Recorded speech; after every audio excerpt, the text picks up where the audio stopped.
Karen Campbell-Kuebler graduated from Towson State University in 1991 with a Bachelor of Fine Arts degree in dance and French education. Ms. Campbell-Kuebler has taught both French and dance in the Baltimore County Public Schools for over a decade. She is also an adjunct faculty member at Towson University in the Department of Dance. These are her reflections. Okay. Ms. Campbell-Kuebler, thank you for coming in and sharing your story with us.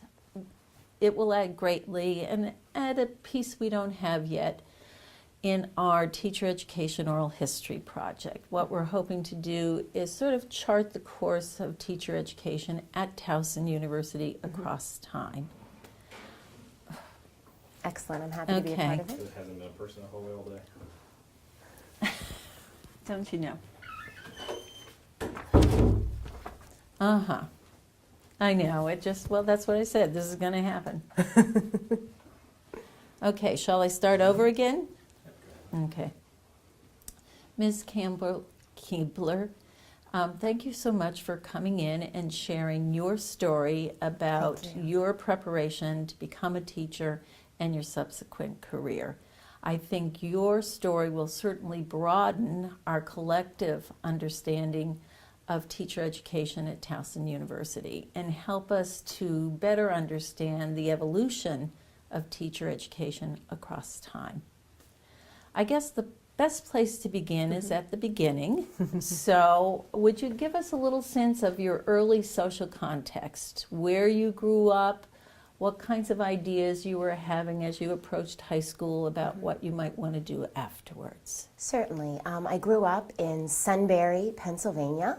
It's about an hour north of Harrisburg, right along the Susquehanna. And from the time I was a little girl, I started dancing. I was dancing at the age of 3. And although I didn't think about it at the time, in dance education, you're also learning French.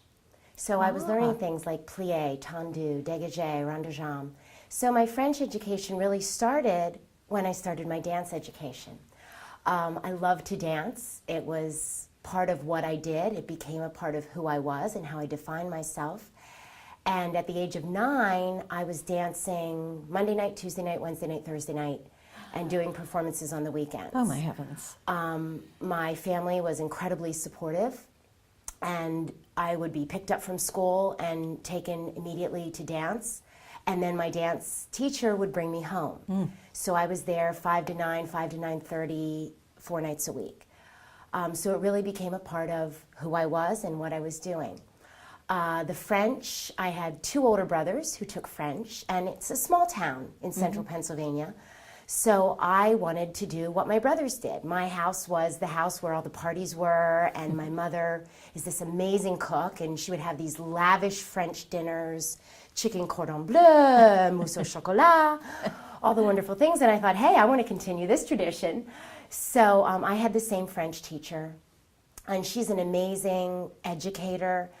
And when I started my career, she actually came to see me and still supports me, and we are still in touch. Wonderful. As I am with my dance teacher that I grew up with. So I knew from early on that not only being a part of the world of French and the world of dance was something I wanted to do, but I also wanted to share those gifts that were given to me with other people. So I actually started teaching dance when I was 12 years old. I would go in as an assistant teacher and help with not only the young children, but with the adult classes as well. Then when I was 15, my dance teacher had a severe neck and back injury, and I took over her 3 studios for a month. So I was given early release from high school, and I was the one in charge. So I always felt that dance really gave me a lot of leadership potential, and that has continued throughout my life. The ability to stand in front of a group, the ability to talk in front of a group, the ability to perform in front of a group, all those skills really have helped me throughout my life. The French teaching, I never thought of myself as a French teacher, but my sophomore year in high school at Shikellamy High School, we had the opportunity. It was called Teaching Foreign Language in the Elementary School. And so from 10th grade through 12th grade, I was actually a student intern, where I was planning and integrating lessons with a group of students that were doing the same thing. And then I would go out into the elementary schools and teach 4th and 5th grade in our district. So when I got to Towson University, I wanted to continue that. So that's how I decided on that double major in both French and dance. My heavens. And what made you choose Towson? I looked at several colleges. I knew I wanted somewhere that focused on education as much as performance. And as it turns out, Towson University is the only university in Maryland that offers a Bachelor of Fine Arts degree in performance and education. In Pennsylvania, there were 2 schools, but they just didn't have the opportunities that I felt at Towson University. So we just decided to visit here because I said, Mom, I think this is it. This is the fit. And I walked, I'm almost going to cry. I walked where I walk today, that center of campus, and I said, Mom, this is where I'm going to be. And I never applied to another university.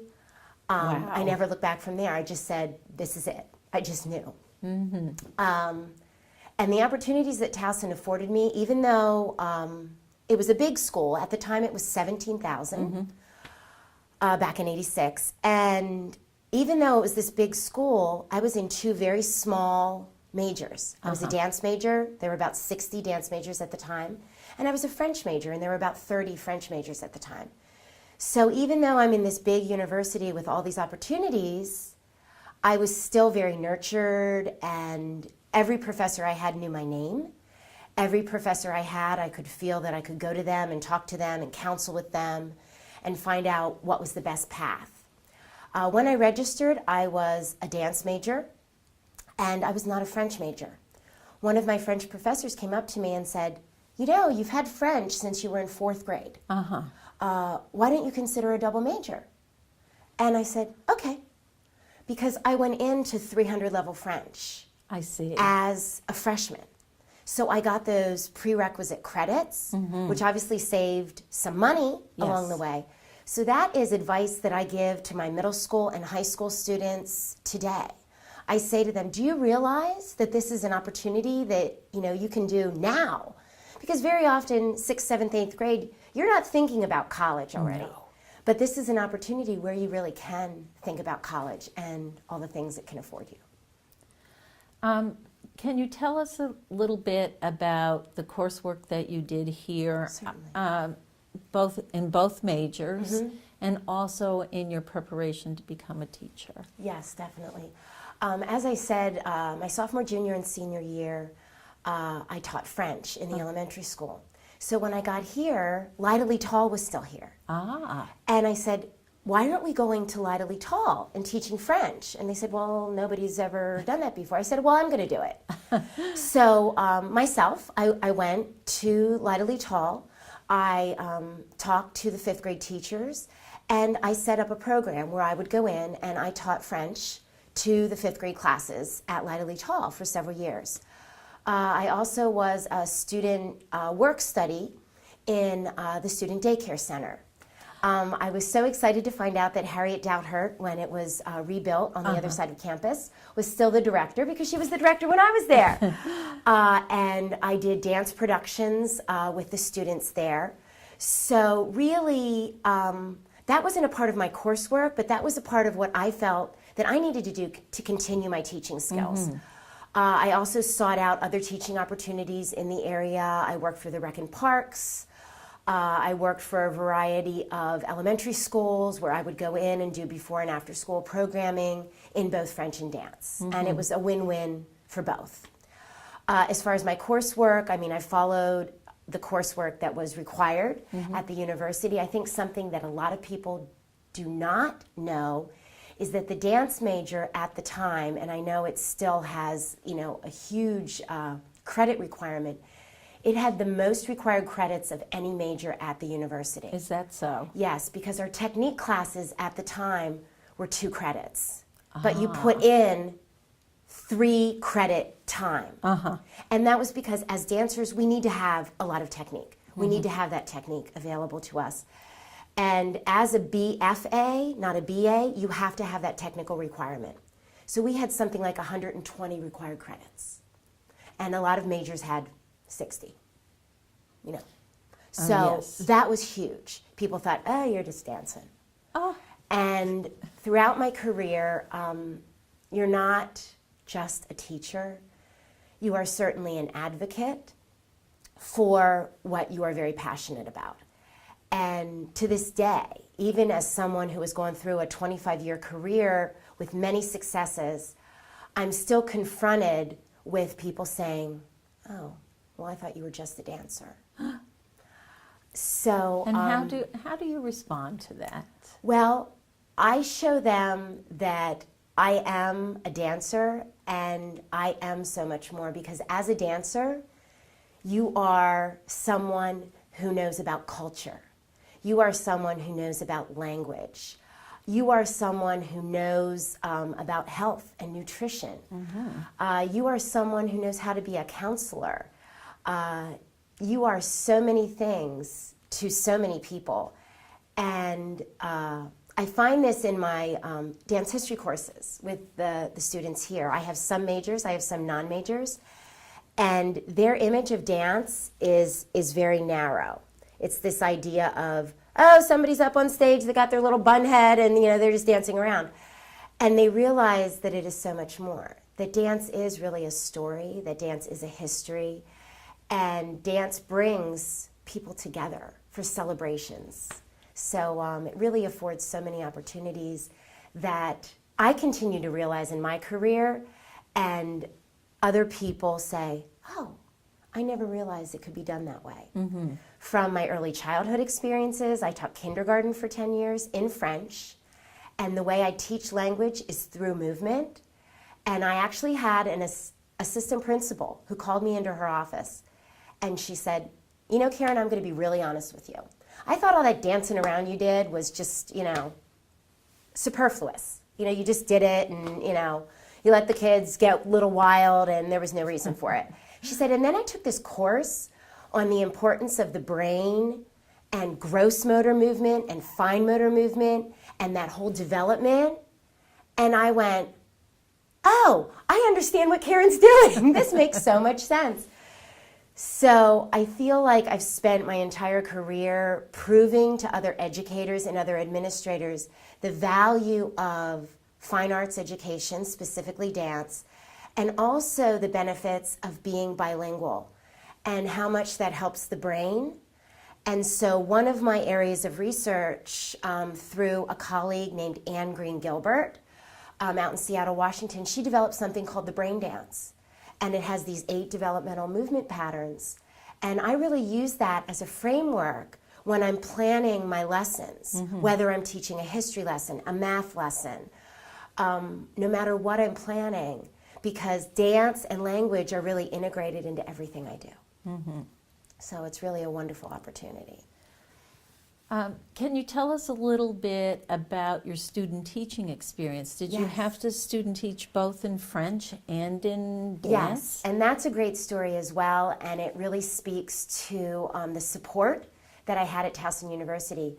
As a freshman, I, of course, shared with everyone that I was a double major and a double concentration. So I needed to have a plan, and I put that plan into action. In my sophomore year, I went to the Department of Education, and they said, well, you're going to have to do 2 extra semesters because there's no way you can student teach in 1 semester. And I said, why not? And they said, well, it's never been done before. And I said, so? So I went to the Department of Dance chair. Her name was Dr. Helene Brazil. She started the dance program. She was here for many years. And she was incredibly supportive. And she said, Karen, we're going to make this happen. So instead of teaching the 15-week semester for student teaching, I did 18 weeks. So I did 6 weeks in an elementary school doing dance with a music teacher. And I smile because this is a woman that went to my church. I attend Ascension Lutheran Church. And we just worked together so beautifully. Working with, because there weren't any programs in dance in elementary school, which is something that I've accomplished in Baltimore County later in my career. But working with a music educator, even as a student intern, you're sharing what you do. So it becomes this amazing partnership. And so I worked with her for 6 weeks. Then I went to a middle school and did French for 6 weeks. I went to Howard County, and I was in Patuxent Valley Middle School, which at the time was 1 year old. So I used to call it a mall with lockers because it was just so beautiful and brand new. And then for my high school, I went to Glen Burnie High School, and I did 3 periods of French and 2 periods of dance. So I was able to do it 6 weeks, 6 weeks, 6 weeks, and get it all done in essentially 1 semester. Amazing. So, and it was a wonderful, rich experience, and I was able to see every level. And throughout my career, I've taught babies through adults. And I really feel that focusing on that throughout my career really helped me be not an educator that's just honed in on one. And some people really love doing that, but I love the variety of all the ages. And I must say I particularly love beginners because I think you see the growth and the change so much quicker than someone who has been studying for 15 years and think they know everything. So even at the high school level, I love to have those beginners. So is certification for French for a language and certification for dance, are those K-12 programs or are you grade level specific? That's an excellent question as well. Dance is K through 12. Languages, world languages, 2 years ago became K through 12. I happen to know the person who's at the State Department who made that happen. Her name is Susan Spinato, and she has been an advocate for languages her entire career.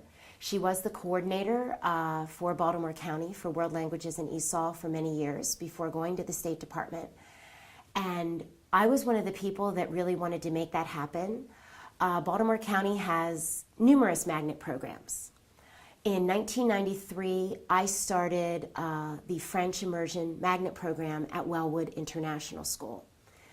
At the time, I was certified dance, K through 12, and French, 6 through 12, because it didn't exist in the state of Maryland. I see.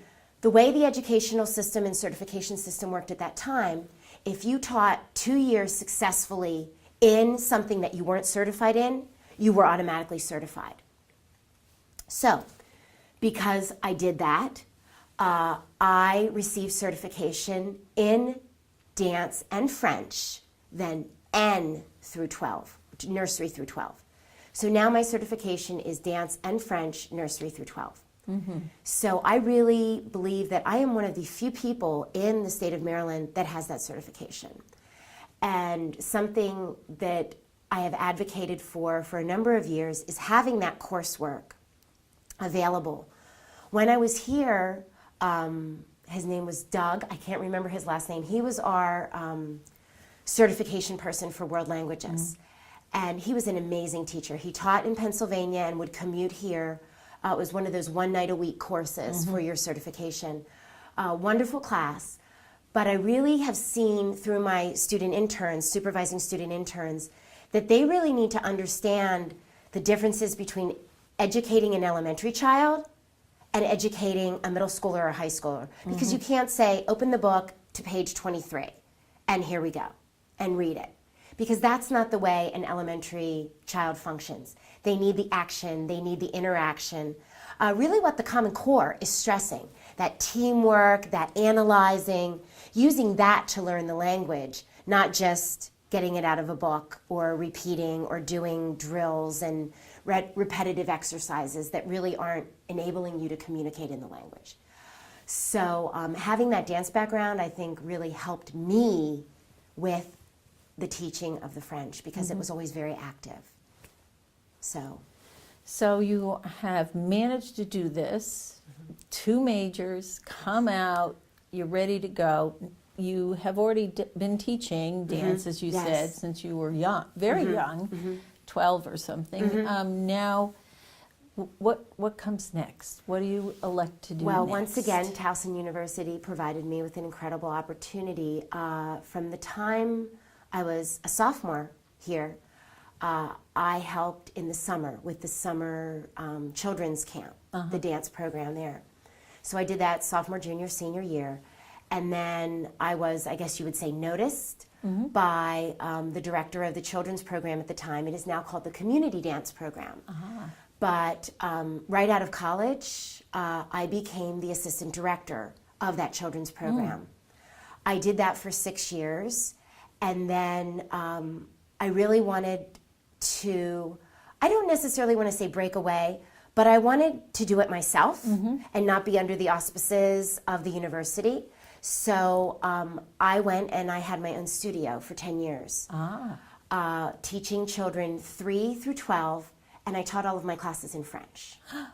So the students were not only receiving a dance education, they were also receiving French. And we performed locally.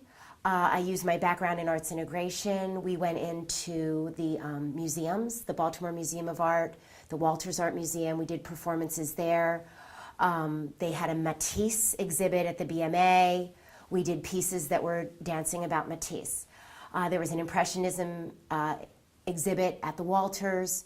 We did a whole program based on the different Impressionist works there. We did something at the aquarium where we did all these different aquatic pieces. We did something for the National Museum Organization when they were meeting in Baltimore for their national convention. My students performed various pieces that were taken from the different museums.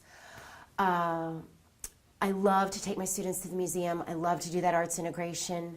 My background in Baltimore County teaching kindergarten afforded me the opportunity to do this program that they had. It's called Teaching Art, Language Literacy in the Arts. So you basically take 6 artworks from the Baltimore Museum of Art, teach them to your kindergartners using a variety of methods, and then you take them to the Baltimore Museum of Art and they see all of these. Well, of course, I not only incorporated the language and the literacy, I incorporated the dance as well.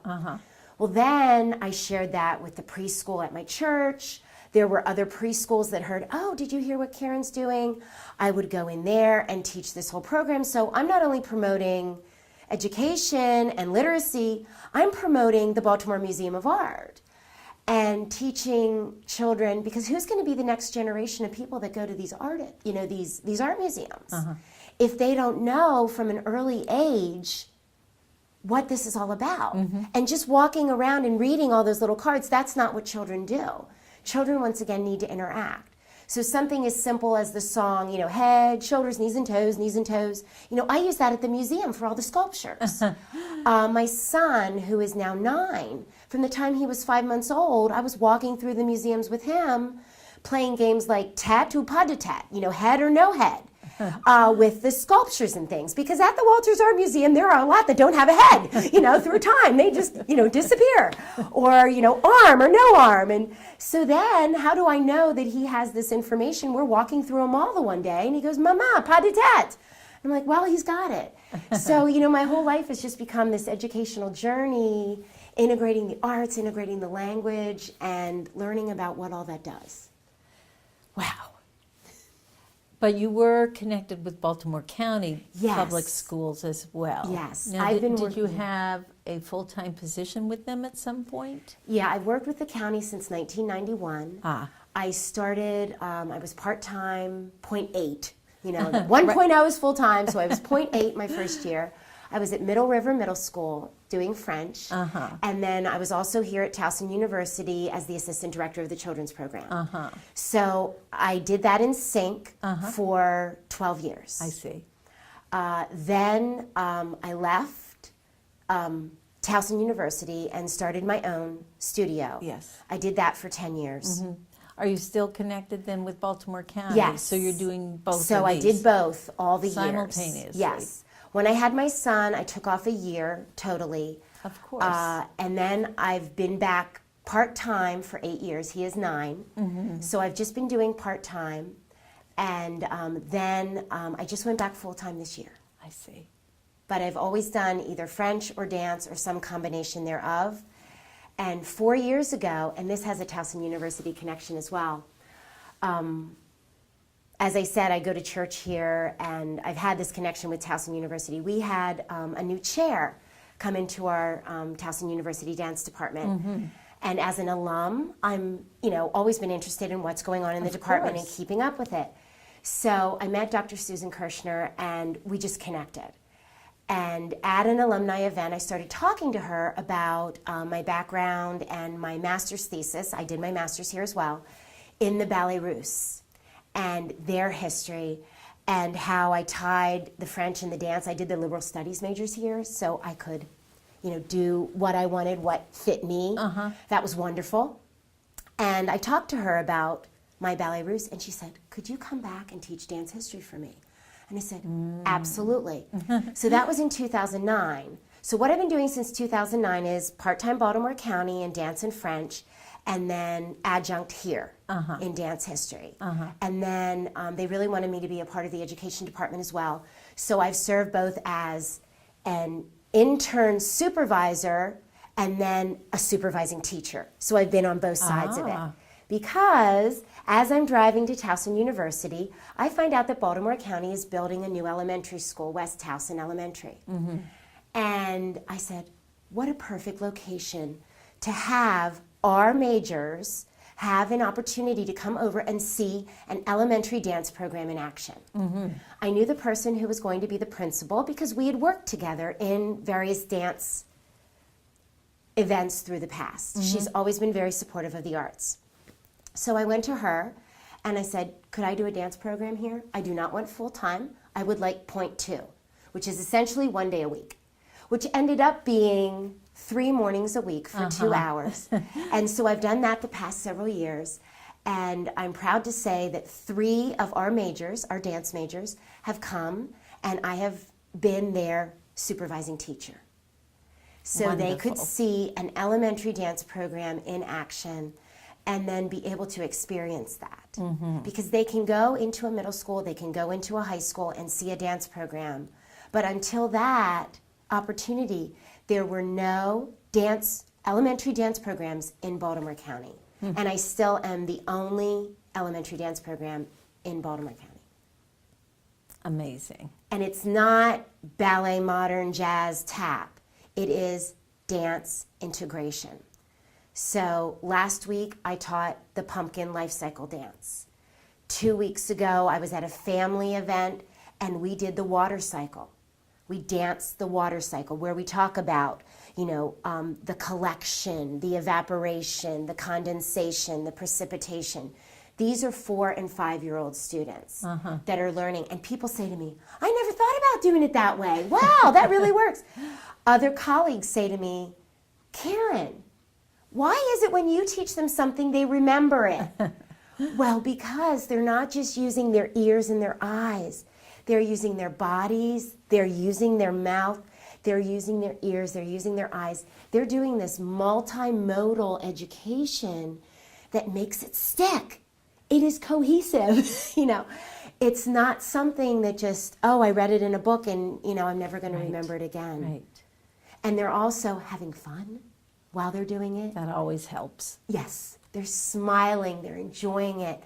In some cases, the families are right there. I do these activities at family nights.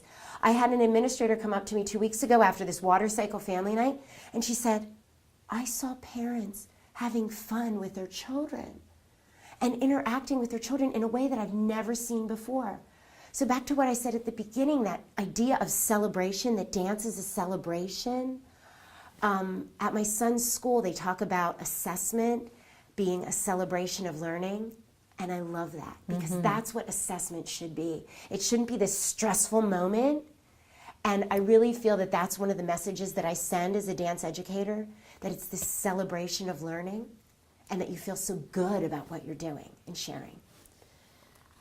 It sounds like you've done these multimodal kinds of interactions with learners throughout your career. Yes. I should say throughout your life, since you Yes. started teaching at such an early age. You were asked to do history of dance. Yes. Now, see, that can be kind of a dry thing if you're not careful. So Yes. I'm really interested in learning how you made that more than just kind of a dry, this happened in Yes. 1812 and this is what. Well, when Dr. Susan Kirshner asked me to do that, I said, I cannot teach dance history and not dance. And she said, Karen, you make it your own. She is this amazing administrator that really finds what makes people who they are and how they are creative and lets them be creative. And I think that is a gifted administrator. Indeed. I love that. So she said, do it. So I took dance history, and I really feel that with anything, you really need to feel what it feels like in order to truly understand it. Because that has been my life. That has been my experience. So the Towson seminar course, that's one of the Yes. history courses that I do. So it's called African American Contributions to the Arts in the 20th Century. So I begin in the late 1800s, and we talk about a dance called the ring shout, and that idea of the circle. Where does that come from? So we all literally stand in a circle in class. I do this whole mix of we're dancing, we're listening. We're dancing, we're interacting. We're doing activities that promote all those things that I've been talking about. So we learn the actual dance, the ring shout, that the slaves did in the South in the late 1800s to celebrate the end of the day, the fact that they're still alive, the fact that they, live to tell another day, live to work another day. The instruments that they would use. I bring in tambourines. We use body percussion. We use all of these things, and they say, oh, I never realized that. Well, then we continue, and they see this evidence of these early dances throughout history. We learn the cakewalk. Well, where does that come from? Where are those movements come from? I mean, the whole knee thing that they do. All of these different movements, and where do they come from, and who inspired them? And then we do the Charleston. Well, I always say, have you ever gotten up and, mom or dad left early and you might have put something on underneath and then put a big sweatshirt on top and mom and dad didn't know what you had on.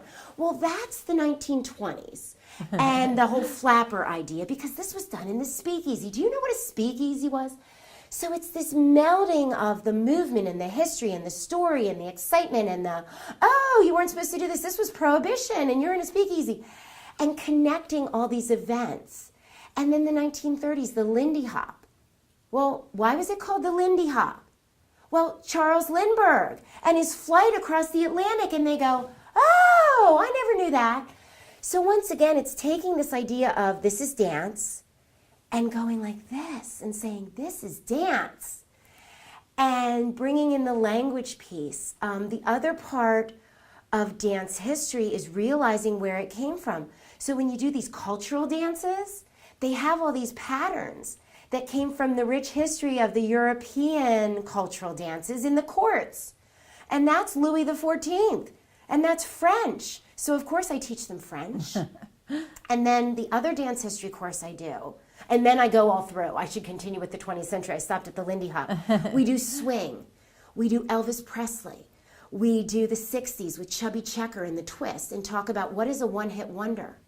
And Chubby Checker is still alive. And he still says, oh my gosh, I had that one-hit wonder, and then everything I did after that just didn't, measure up to the first one. I mean, his next hit was Twist Again, So, and then the disco era. And what did that do? And then we go to, of course, they all love Michael Jackson and the 80s and breakdancing. And how does that connect to hip hop and what you're doing today? And I do some of those steps from the 30s, 40s, and 50s, and that's one of their assignments. They have to connect steps they do today to steps from the 30s, 40s, and 50s, and they all say, I never realized that. There is a YouTube video called The Evolution of the Moonwalk, and it shows, and whenever I say, I'm not trying to take anything away from Michael Jackson because he was this amazing entertainer, but he did not invent the moonwalk, and they go, no. But the fact that there's this whole evolution of dance that they're not aware of. And it just makes them realize that it's not this isolated history of, people standing at the bar doing steps, but it's this rich history of movement and dance and culture and people and how they've all come together throughout history to celebrate. So it's just fascinating. And I love it, as you can tell. So how I start Just out my a little. Yeah, just a little. How I start out my other dance history course, it's an overview. So all dance history, fun. Whoa. So I start with cultural dance, and I say, they walk in, and written on the board is, what is dance? And they have to do a one-word description. Just write it up there for that first day. And then I keep that throughout the semester, and we keep referring back to it and say, have we done this? Have we done this? Have we done this? And then I teach them La danse folklorique de Québec, a Québécois folk dance. And I teach it to them totally in French. And they learn it. They're speaking French. They're doing all the patterns. And then at the end, I say, okay, what have you learned about me? And they say, you speak French. They say, yes. And I said, but do any of you speak French? And I've never had a student who says, yeah, I'm fluent in French. And they all learn the dance. And so then I say, dance is the universal language. And that's very powerful. So I say, you can learn all this without being able to speak what someone else is speaking. And then we go through and we learn other cultural dances, 10, through the series of 3 weeks. And then we take this brain dance by Ingrid Gilbert and use that as an assessment tool to talk about what is happening in the cultural dances. So obviously there's breath, there's tactile. You use your upper body, you use your lower body. You're using cross-lateral, crossing that corpus callosum. So I've now taught them cultural dance. I've taught them actual steps. I've taught them anatomy of the brain. So I've got this science piece in there, and this is all in 3 weeks. So they have this rich history, culture, movement, all in one course. And then we go from there to ballet and its cultural history. Then we go to jazz dance and its cultural history. We do ballet through the centuries. We do jazz dance through the decades. And then we do modern dance through the choreographers. And we talk about how the choreographers have influenced each generation. And I show them Pilobolus, and they're a very famous modern dance company that started in the 70s. And I show them the YouTube clip when they were on the Conan O'Brien show. So this whole idea of how in recent history, the past 20 years, how dance has infiltrated the commercial industry. And if you think about just in the last 10 years, So You Think You Can Dance, the Dancing with the Stars, America's Best Dance Crew, all these commercial pieces that have made dance really come to the forefront again. And it hasn't really been there since, I would say, the 40s and the 50s. Interesting. So this whole, once again, cultural, social piece coming to light. Amazing. And you do that course in 3 weeks? Well, no, it's a 15-week course, but the culture is 3 weeks. I see. Then the ballet is 3 weeks. The jazz dance is 3 weeks. The modern dance is 3 weeks. And then, of course, we have the final where I do a tap dance history and talk to them about tap dance and how that has evolved, in many cases parallel to jazz dance, and then they broke off in about the last 30 years. So, and then we talk about Savion Glover and his motion capture suit that he wore in Happy Feet. And some of the students that are interested in film and media, that is really up and coming. And how do you do that? I mean, I know the camera people know how to do that and make that happen, and the Hollywood people, but just being in a motion capture suit and how to do that. And, there's a course in dance, in the dance major. It's Composition 5, the highest level of composition, where you work with the film majors. And they do this amazing collaboration. So bringing all that together and making that happen, it's really exciting. It sounds like it. My heavens, what haven't we talked about that you want to share with us about your Well, career? something that I haven't talked about that I think has made my career as successful as it is, well, I'm going to mention several things. First of all, my first year teaching, the department chair of the English Language Arts department came up to me and she said, "You're never going to feel like you have enough time in your teaching career. but always take time to talk to other teachers about what they do and what they have to offer. Because teaching can be very isolatory because you're in that classroom with the students. So I've always sought out opportunities for collaboration from early on, because my first 2 years I was in a trailer teaching French as a brand new teacher. So I made every opportunity to come in that building and find out what other people were doing, and also invite them into my world. Could I come in and teach the days of the week in your class? Could I come in and teach, something about Haiti in your class? And who's going to say no? Right? Is it more work? Yes. But is there a huge payoff? Yes. So that collaboration from early on, I think, is incredibly important. Something else that someone said to me earlier in my career, are you a part of your professional organization? And I said, no, tell me more about that. Because then you go to these conferences and you meet other people and you get all these resources. And it is amazing. So now it has come full circle.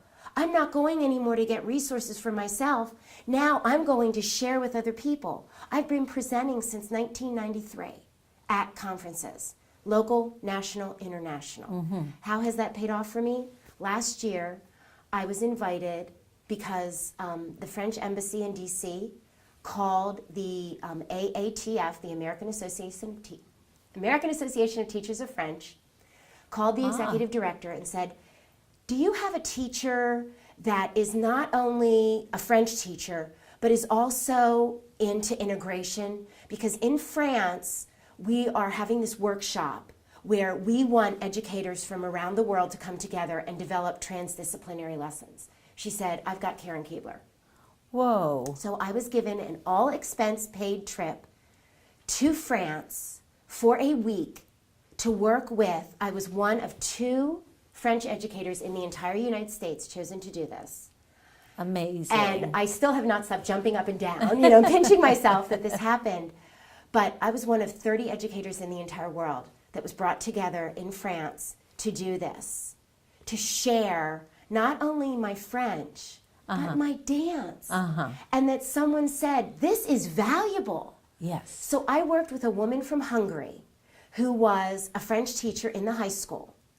And we developed a lesson together that talked about the political autonomy of King Louis XIV and how his love of the arts influenced the development of ballet throughout history. And this is what we developed. So she had that political side, and we had all these writings, and actual information from history, historical, first documents, and then we had this rich dance history as well. Melded it together. Wonderful. So this is what this conference was about. So if I wouldn't have been an active member of my organization, that would have never happened. Next week, I'm traveling to Miami for the National Dance Educators Organization for their annual conference. Once again, I get all these ideas, information, opportunities to network with people that I might only meet online regularly, but I get to see them face to face, and there's such a difference. Of course. So all of my student interns, I pay for their first year in that professional organization. And I feel that that is something that is very important and that you should do as an intern, supervisor. Because it has just afforded me so many opportunities that are, too numerous to name. So And did you say a third? There's the AATF, American Association of Teachers of French, NDEO, the National Dance Educators Organization, and then locally there's the MFLA, Maryland Foreign Language Association. And I have been very active in those organizations my entire career, those 3. And when I was teaching kindergarten full-time, which I did for 10 years, I was also very active in NAEYC, the National Association for the Education of Young Children, and I did a variety of presentations for them. I have a whole presentation called Dr. Seuss Can Dance that I love to share with early childhood educators, and to this day, I still present annually at I'm not going to remember the name, but it's the United Methodist Church. It's their nursery school, their Baltimore, Washington Nursery School Conference. It's every August, and I go every year and present to them about how to incorporate, in some way, music and movement in the classroom, because it's so important. Right. You've shared with us your belief that collaboration and cooperation among teachers is tremendously important, and that connection with your sort of knowledgeable organizations. What would you say to students, and you are working with some of those students, what additional wisdom would you share with students considering a career in teaching? In addition to the collaboration, you're often told you need to learn how to say no. But I think that when you're in areas such as world languages and dance, that you need to always be on the forefront, and you need to say yes. If I would have continued to say no to all those collaborators, I wouldn't be where I am today. So I really seek out opportunities because I feel that I can improve other people's educational experiences. I had an opportunity here at the university several years ago where I worked with the math department, the Bridges Conference. I saw it, we got it as an email. So I called the president, who happened to, he's a math professor here, and I said, could I please present? And he said, sure. So I filled out, my presentation. I said, just tell me a little bit more about it. Well, what has that afforded me? I not only got to present to this worldwide audience and meet some new people, but I have people from the math department now calling me and saying, contacting me, email, could you come over? I'm going to be out for a conference. Could you come in and teach my class? And then I have these other people in the math department going, what are you doing here from the dance department? And I say, well, we do parabolas and we do geometry and we do all these things too. And they go, oh, I never thought about it that way. So really focus on collaboration and seek out opportunities. And yeah, it can be a little scary, but you're also learning more too. And then that affords you the opportunity to work together with other people and be willing to take risks and put yourself out there. Because if you just stay in your comfort zone, it's not going to happen. Right. Somebody came to me last year, first grade, and said, we're doing something on the rainforest. What have you got? And I said, well, I've done the layers of the rainforest before, but I want to look for something else. So, of course, we go to Google University, right? That's where everybody goes these days. And I Googled it, and I found Guadeloupe. There's a rainforest in Guadeloupe. Guadeloupe happens to be a French-speaking country, right? Guadeloupe is shaped like a butterfly.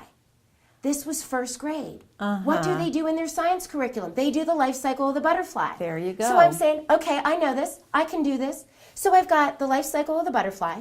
I've got a geography lesson. I've got a language lesson. I've got all these things, and I've got the rainforest. There we go. And did that take me 6 hours? No. Because what is afforded to us today, the availability of resources, is so different than years ago. Years ago, that would take me 6-7 hours to find all that stuff and figure out where it is. Now it takes less than an hour, and I got everything I need. So knowing your resources, finding them, and connecting and collaborating, and just being willing to put yourself out there. And yeah, sometimes it's scary. Indeed. The first time I presented in front of a whole room of science people, yeah, I made sure I did some extra preparation, but wow. So you just put yourself out there, and, you're surprised and you're excited by what you get. Yes, I can see that.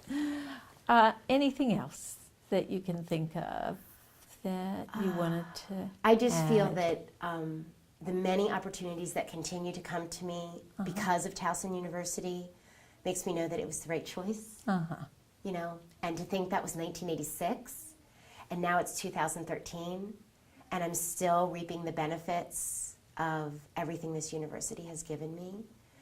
And the other opportunity I had, 1989, I went to Russia as part of that international dance exchange. And I remember a math teacher I had in high school that when I said I was going to be a dance major, he said, "What are you ever going to do with that?" And so I had to be really strong. I'm one girl of a family of 4, so I have 3 brothers. So my brothers always said, "Yeah, I had that strength from early on to say, "Hey, I can do this too. Don't put me down." And I went back to that professor when I found out that teacher when I was going to Russia, and I said, "Guess what I'm doing?" And he went, "Oh." And it's interesting because my mom still sees him from time to time. Guess what Karen's doing now? Guess what Karen's doing now? And it's not that you have to be constantly, but to instill doubt in a student that's just starting, that's not something positive. And so I really try, because I remember that. So I really try with my students to just show them all the positive things that are out there and to really seek out that positive. That's not to say that there are going to be some negatives along the way, because there certainly are. But choose, 2 roads diverged in a yellow wood. Choose the positive one, not the negative one. And you may not always know what that is, but continue to search. So. Well, I have learned an enormous Well, thank you. amount myself. Thank you so much for doing this for us. Thank you, Dr. Blair.